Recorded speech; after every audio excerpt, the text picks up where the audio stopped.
So we are on page number 448. We had stopped somewhere in the middle of the page. We said we will revisit the last three lines.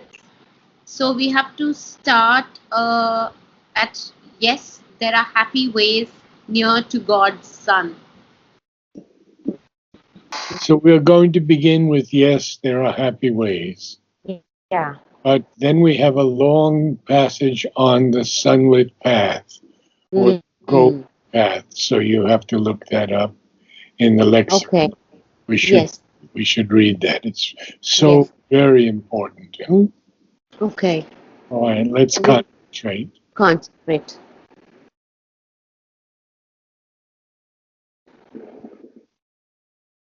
Just before we begin, I wanted to say that we always have to remember that Mother will never leave us. She is always with us.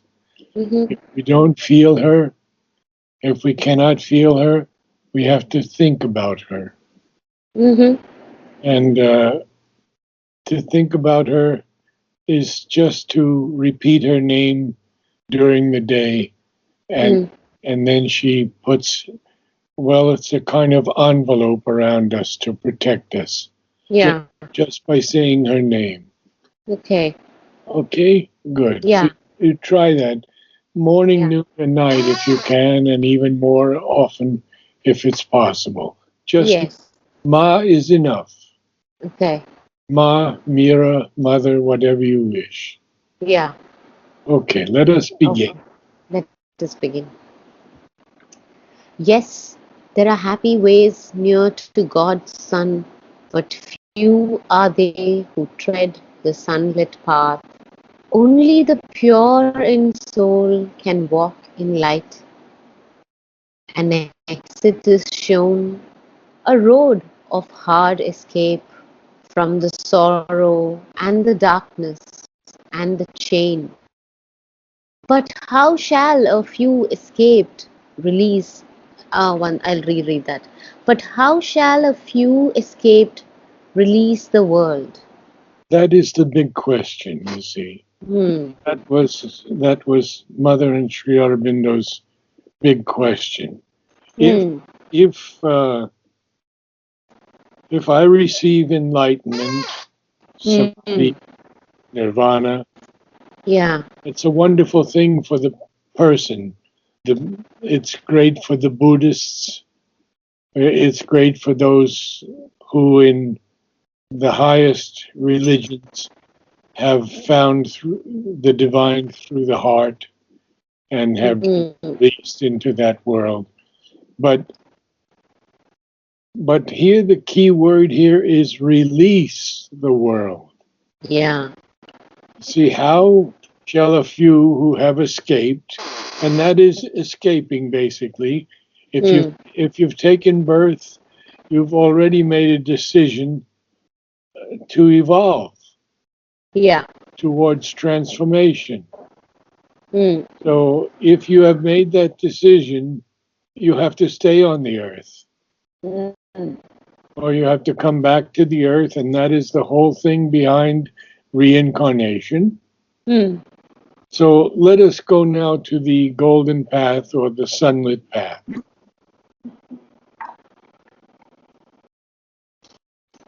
Yeah, golden path, also known as the sunlit path. Sri Aurobindo. So the possibility of the sunlit path is not a discovery or original invention of mine. The very first books on yoga I read more than 30 years ago spoke of the dark and sunlit way and emphasized the superiority of the latter over the former. Well, this is an incredibly important statement because you see many people feel that they have to suffer to get to the divine. They have to go through all kinds of hells and pains, and that is the dark way. So Sri Aurobindo says, no, there is a sunlit way, and he read about it more than 30 years ago. Mm. There are Christian mystics who have written the most beautiful books on the way of the heart, Mm. which is also the sunlit path. Yeah. The cloud of unknowing obviously is going through pain and darkness to reach the divine. So Sri Aurobindo makes it very clear to us that this is not his original invention, not his discovery, but Yeah. it exists. And now Yeah. he continues on in his letters on yoga. There is a sunlit path as well as a gloomy one, and it is better of the two, a path in which one goes forward in absolute reliance on the Mother, fearing nothing, sorrowing over nothing. Aspiration is needed, but there can be a sunlit aspiration, full of light and faith and confidence and joy. If difficulty comes, then that can be faced with a smile. Wow. Yeah, he's talking to you directly today, just after what. Yeah. Is, and that often happens with us. We find the text Yeah. that immediately applies to us. Oh, Yeah. really? Because I was just, commenting on something on the aspiration, and it's like exactly like I was exactly asking the same question. I'm like, I'm holding aspiration, like what is happening? So it's direct answer. Aspiration is needed, but there can be a sunlit aspiration full of light and joy and confidence and faith. And So basically, that is you. yeah. I know that is you. Mm. So you have to smile a little bit more. Okay. Yes, I'll do that, Narad. Next paragraph. It is because of our experience won a tremendous prize that we can urge upon you and others. Take the psychic attitude, follow the straight sunlit path, with the divine openly or secretly upbearing you. If secretly he will yet show himself in good time. Do not insist on the hard, hampered, roundabout, and difficult journey. Again, it's applying to you here. Yeah, Very, very clearly speaking to you. But yeah. look what he says in the first part of that sentence. Because of our experience, his and mother's, Mm. won at a tremendous price. You see, they had to take upon themselves all the pain and suffering of the world Mm. to change it by bringing down the supermental. Yeah. And so, therefore, they can urge upon us, you and Mm. others, take Yeah. this psychic attitude. It took Yeah. it took me years to reach that. Mm. Years when I suffered the loss of my beloved. Mm. Almost 20 years ago she left. Mm. And also the pains of my own life, of my own path. Mm. And we have to take that psychic attitude. We have to be on the sunlit path. Yeah. When the negative forces come in and they would like to play with us and say, "Ah, what is this all for?" We have to just show them the door. Yeah. Get out. Yeah. This is Yeah. not my way. My way is the sunlit way. Yeah. Okay. Aspiration, rejection, and surrender. Yes. Yeah. So carry on. The sunlit path can only be followed if the psychic is constantly or usually in front, or if one has a natural spirit of faith and surrender, or a face turned habitually towards the sun or psychic predisposition. Example, a faith in one's spiritual destiny, or if one has acquired the psychic turn. That does not mean that the sunlit man has no difficulties.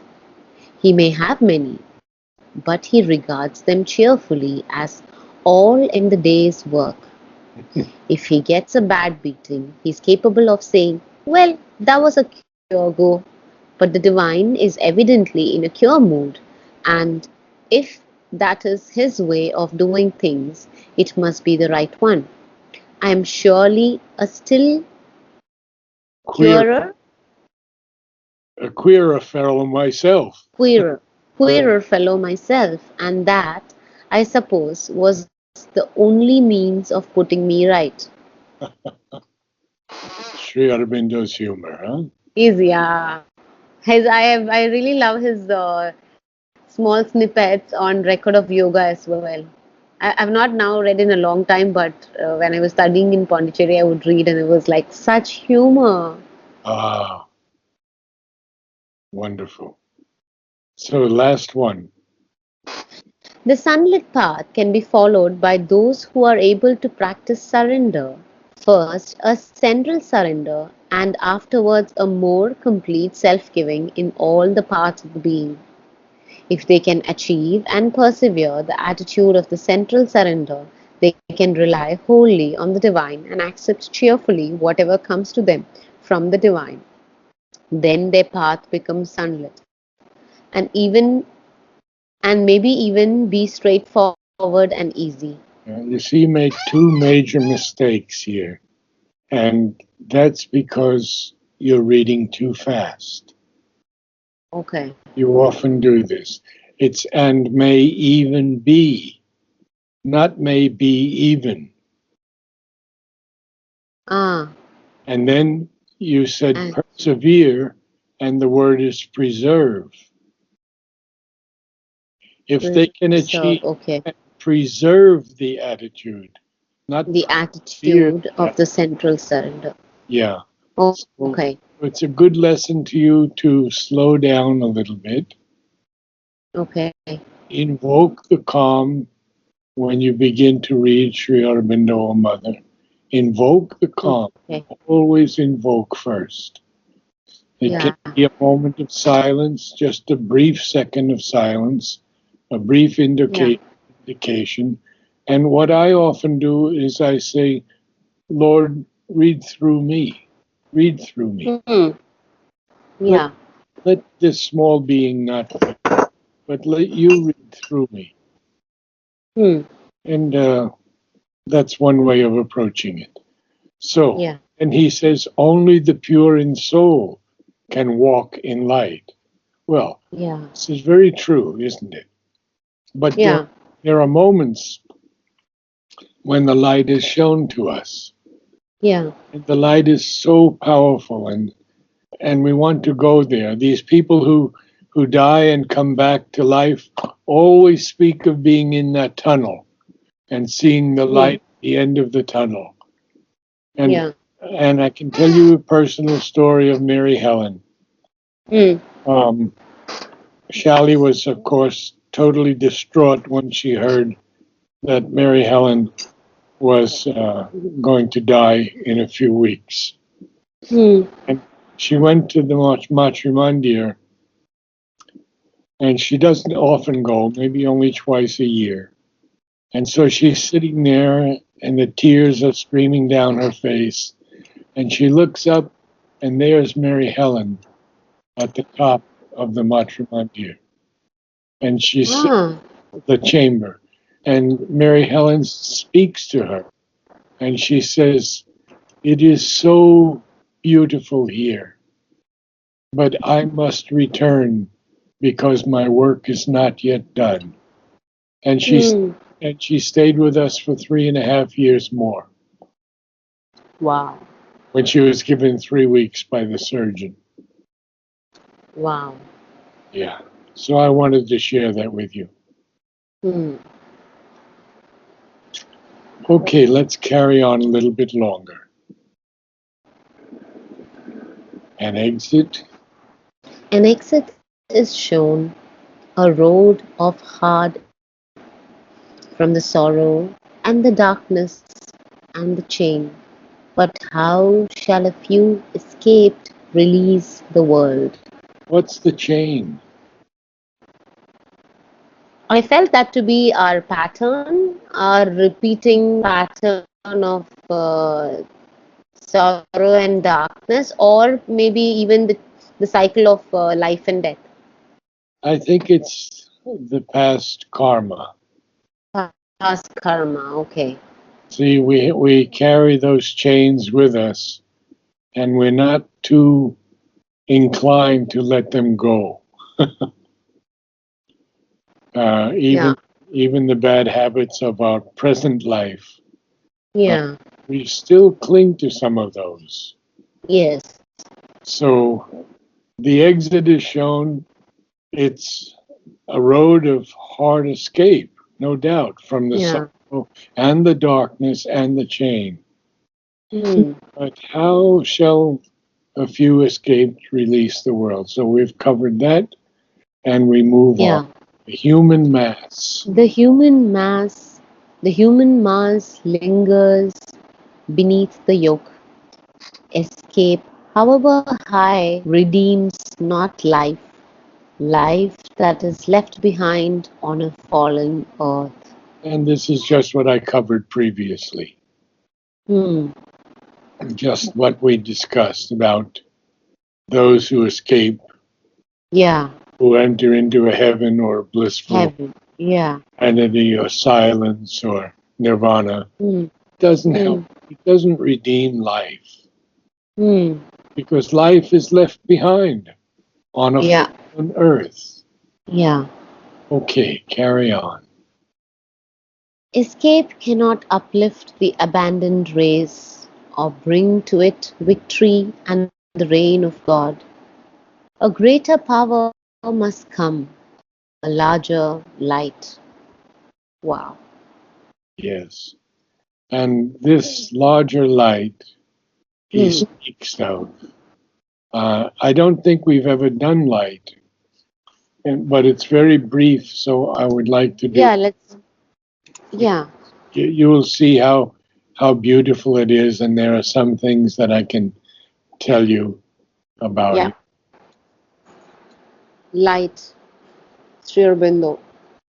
Light is a primary, is primary, light is primarily a spiritual manifestation of the divine reality, illuminative and creative.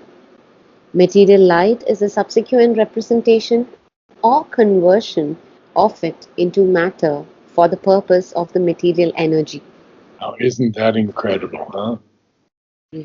He says here that light is the spiritual manifestation of Manifestation. divine Yeah. reality, and material light is just a subsequent representation or conversion of it into matter for Mm. the purposes of the material energy. So Mm. the light is what brings forth the power in the material energy. And Mm. in the next, actually, it's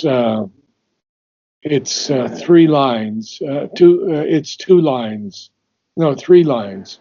That should be, Our sense, I broke it up, but it should be one sentence.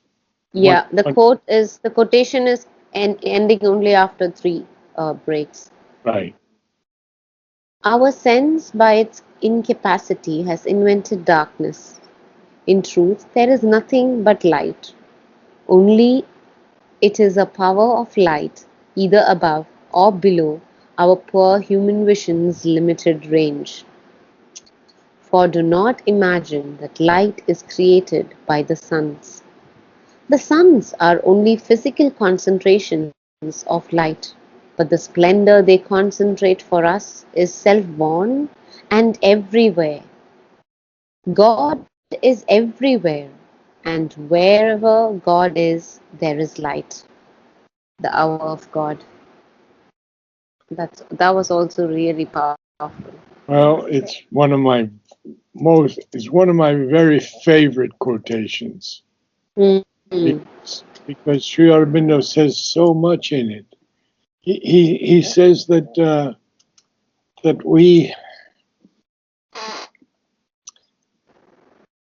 think there is darkness, but how can there be any darkness when God is everywhere? Mm. Ah, see there, and he says we've invented this idea of darkness. Yeah, I Now, found that very funny. We have invented it. yes, when Ranganathan and I are doing the Life Divine, Mm. constantly is saying that there are so many gradations, so many levels. The light never dies, but it manifests in different ways. As it goes into the darkness, it diminishes a little bit, but it is always the same light. So, and that's how the light is able to come into the darkness. Because the light is, there is nothing but light. Yeah.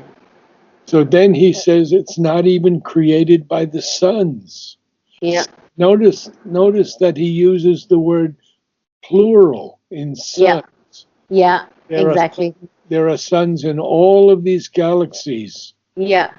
That we're now beginning to find are possible for man to survive. They're finding different places that are very similar to Earth.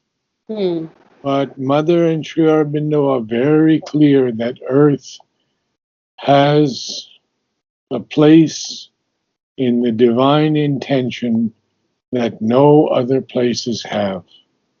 No other planets or galaxies.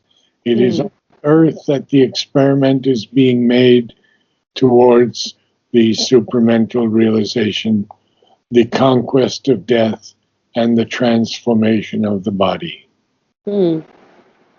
So, two more, and we'll carry on a little more. Light is a general term. Light is not knowledge, but the illumination that comes from above and liberates the being from obscurity and darkness. The Mother. The light is everywhere, the force is everywhere, and the world is so small. Words of the Mother. Yeah, this was written by my friend Dimitri, and he showed me Mother's own handwriting. And it is so powerful for such a brief statement that the light is everywhere and the force is everywhere. And the world is so small. Oh my gosh. Feel that light, or try to feel it and live in it, or aspire for it. Realizing that the world is so small, and the force, she says, the force itself is everywhere. So we have to remember that today. And let's go on just a little bit more. Yeah. We'll get into the next. Although light grows on earth and night recedes, yet till the evil is slain in its own home, and light invades the world's inconscient base, and perished has the adversary force, he still must labor on, his work half done. So we'll end there today. Have we done the inconscient? We have, but I don't recollect. Maybe I read it now. After our call, I will read the inconscient. Yes, good. I don't know that we did force either. And force is very powerful. Let's do that next meeting. Okay. On Thursday. So would you like to read from the beginning and we'll conclude? Yeah, I will do that. I will do that. Okay. Yes, there are happy ways near to sun's. Yes, there are happy ways near to God's Son. Did you concentrate? Did you ask Sri Aurobindo to read through you? No, I'll do that now. Take that moment of silence. And begin again. Yes, there are happy ways near to God's Son, but few are they who tread the sunlit path. Only the pure in soul can walk in light. An exit is shown, a road of hard escape from the sorrow and the darkness and the chain. But how shall a few escaped release the world. The human mass lingers beneath the yoke. Escape, however high, redeems not life. Life that is left behind on a fallen earth. Escape cannot uplift the abandoned race or bring to it victory and the reign of God. A greater power must come, a larger light. Although light grows on earth and night recedes, yet till the evil is slain in its own home and light invades the world's inconscient pace and perished has the adversary force, he must, he still must labor on, his work half done. Yes. And this is the work of the avatar. The avatar has to continue his work. It's only half done until everything is governed by the supramental light. So we had a very, very interesting morning, didn't we? Yeah. And now you are filled with light, I think. Yes. Okay. I will try to remember and recollect and invite the calm quite often. That's wonderful.